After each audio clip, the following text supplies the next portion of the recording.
Hello everyone, আমি Rojina and welcome back to my channel Rosie's recipes.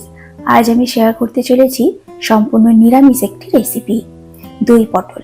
এরকম অনেক ধরনের নিরামিষ রেসিপি কিন্তু আমার চ্যানেলে দেওয়া আছে, আর লিঙ্ক আমি ডেসক্রিপশনে দিয়ে দিয়েছি, তোমরা চাইলে একটু দেখে নিতে পারো। এই নিরামিষ দই পটল রেসিপিটি কিন্তু ভীষণ ইজি, জাস্ট একটা মশলা তৈরি করলেই কিন্তু রান্নাটা কমপ্লিট। এই নিরামিষ দই পটলের জন্য আমি এখানে পটলগুলোকে এরকম অল্প খোসা রেখে পুরোটা ছাড়িয়ে নিয়েছি, আর দু সাইডে দেখো হালকা করে একটা কাট লাগিয়ে দিয়েছি, যাতে নুন মশলাটা খুব ভালোভাবে ভেতর অব্দি ঢোকে। এবার এতে দিয়ে দেবো নুন আর হলুদ গুঁড়ো। হলুদ গুঁড়োটা কিন্তু একদম সামান্য পরিমাণ দিতে হবে, তা না হলে কিন্তু ভাজতে গেলে তেলটা কালো হয়ে যেতে পারে। এবার নুন আর হলুদ গুঁড়োটাকে খুব ভালোভাবে হাত দিয়ে ঘষে ঘষে লাগিয়ে নেব। এবার একটা প্যান গরম করে নিয়েছি, খুব ভালোভাবে তেল দিয়ে দিয়েছি। তেলটা গরম হয়ে গেলে পটলগুলো এতে দিয়ে পটলগুলোকে হালকা একটু ফ্রাই করে নেব। যতক্ষণে পটলগুলো ফ্রাই হচ্ছে, চলো একটা মশলা রেডি করে নিই। মশলার জন্য আমি এখানে প্রথমেই কাজু নিয়ে নিয়েছি, কাজুগুলোকে হালকা একটু শুকনো ঘুরিয়ে নেব। এরপর এতে আমি ক্যামেরাটা অন করতে ভুলে গিয়েছিলাম, তোমাদেরকে বলে দিচ্ছি, এখানে আমি দুটো কাঁচা লঙ্কা, 1 চামচ টক দই আর অল্প করে একটু জল দিয়েছি। এবার এটার একটা স্মুথ পেস্ট বানিয়ে নেব। এই যে পেস্ট রেডি হয়ে গেছে, আর এদিকে পটলগুলোও কিন্তু ভাজা কমপ্লিট। এবারে পটলগুলোকে তুলে একটা আলাদা জায়গায় রেখে দেব। এবার এই সেম প্যানেই দিয়ে দিচ্ছি গোটা গরম মশলা।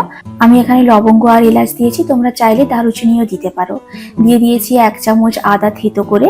আদাটাকে একটুখানি ফ্রাই করে নেব, যাতে আদার গন্ধটা চলে যায়।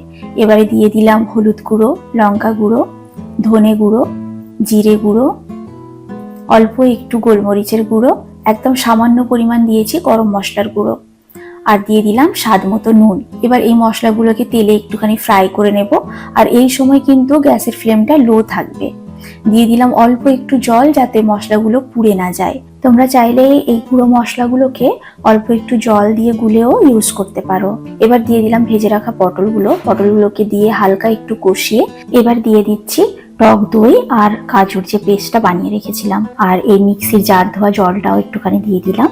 এবার এই পটলটাকে খুব ভালোভাবে লো ফ্লেমে কষিয়ে নেব। গ্যাসের ফ্লেমটা লো করতে হবে, তা না হলে কিন্তু টক দইটা ফেটে যেতে পারে। এবার ভালোভাবে কষানো হয়ে গেলে একটা ঢাকনা দিয়ে কিছুক্ষণ রান্না হতে দেব। কিছুক্ষণ পর আমি ঢাকনা খুলে নিয়েছি। এবার খুব ভালোভাবে একটু নেড়ে চেড়ে দেবো। যেহেতু এতে কাজুর পেস্ট আছে, তাই একটু তলায় লেগে যেতে পারে। যদি দেখো পটলগুলো সেদ্ধ হয়ে গেছে, তাহলে শেষে এতে দিয়ে দিচ্ছি 1 চামচ চিনি আর 1 চামচ ঘি। এই ঘিটা দেখো একদম দানা দানা হয়েছে, এটা কিন্তু আমার ঘরে তৈরি করা ঘি।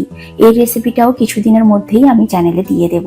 যে কেউ বাড়িতে এটা খুব সহজভাবেই বানিয়ে নিতে পারবে, একদম দানা দানা ঘি, আর যার টেস্ট কিন্তু দোকান থেকে কিনে আনা যে কোনো নামি দামি ব্র্যান্ডের ঘিয়ের থেকে 1000 গুণে ভালো। এবার এই ঘি আর চিনিটা দিয়ে খুব ভালোভাবে মিক্স করে নিয়ে গ্যাসের ফ্লেমটা আমি অফ করে দিচ্ছি। তোমরা চাইলে ওপর থেকে শেষে গরম মশলার গুঁড়ো একটুখানি ছড়িয়ে দিতে পারো, আমি আর দিলাম না। এবার গরম গরম সার্ভ করো। সাদা ভাত, রুটি, পরোটা বা পোলাওয়ের সাথেও কিন্তু এটা খুব ভালো লাগে।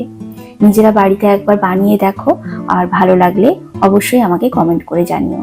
আমার রেসিপিটি যদি ভালো লেগে থাকে তাহলে একটা লাইক করে দিও, আর চ্যানেলটি সাবস্ক্রাইব করা না থাকলে সাবস্ক্রাইব করে পাশে থাকার অনুরোধ রইল। দেখা হচ্ছে আবার নতুন কোনো রেসিপির সাথে। Till then, take care, bye by.